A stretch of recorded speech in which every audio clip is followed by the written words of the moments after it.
Okay, guys. So in our last video, I talked about how to graph inverses and how the idea of an inverse is literally physically switching x and y. So now we're going to talk about some problems that do the same thing. So this would be doing it algebraically. Okay, so our first example is h of x equals x squared plus 6. Remember that anything written in function form can be rewritten as a y equals. Okay, so this and this are exactly the same. So we said the first step, or what we did when we were graphing them, was we literally switched our x and y. And that's exactly what we're going to be doing now. We are physically going to swap our x and y. Everything else stays the same. And then your goal at this point is to actually solve for y. Okay, so to get y by itself, I'm going to undo.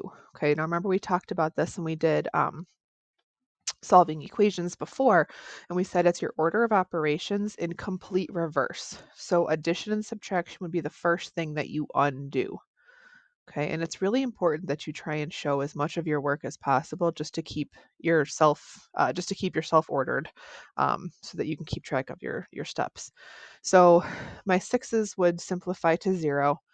And now over here on the left, I have x minus 6 equals y squared. Well, we've talked about how to undo a square, and that is to square root. Okay, but I have to do the same thing to both sides.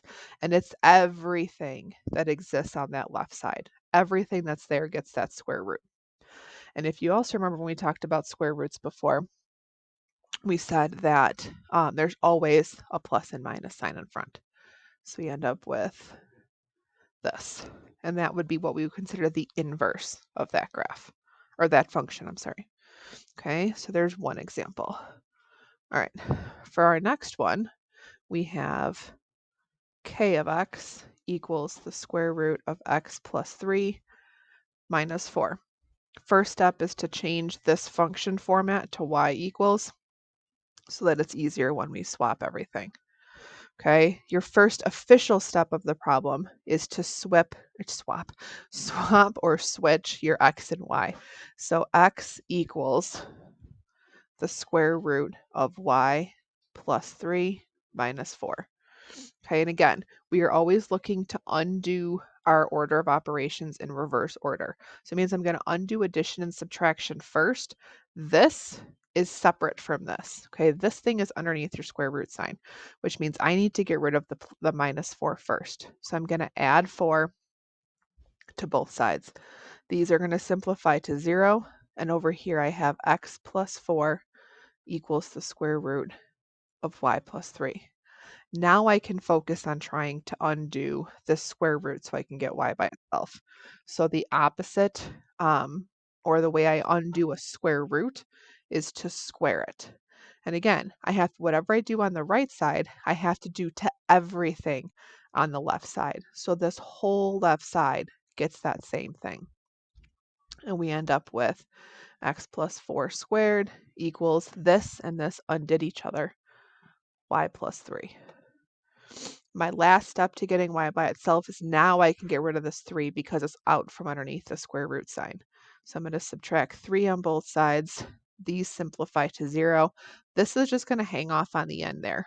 So I have x plus 4 squared minus 3 equals y. This would be something like you end up with in vertex form.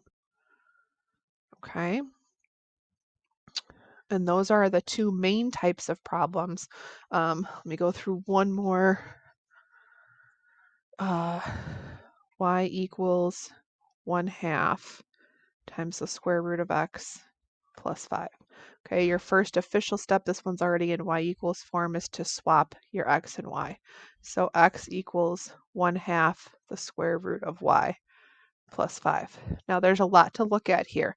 You're undoing addition and subtraction first. We go the reverse order of operations. So that means I'm going to subtract my 5 on both sides. These simplify to 0.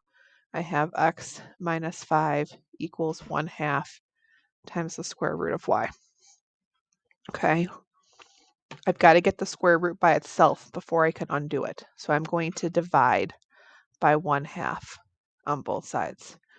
These simplify to 1. Now I have And it looks a little weird, but it's okay. Okay, equals the square root of y.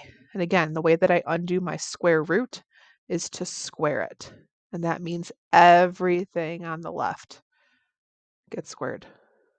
These are going to undo each other, and I end up with this as my final simplified inverse. Okay, so again, steps for finding the inverse would be flip the x and y, solve for y. Okay, and that's it.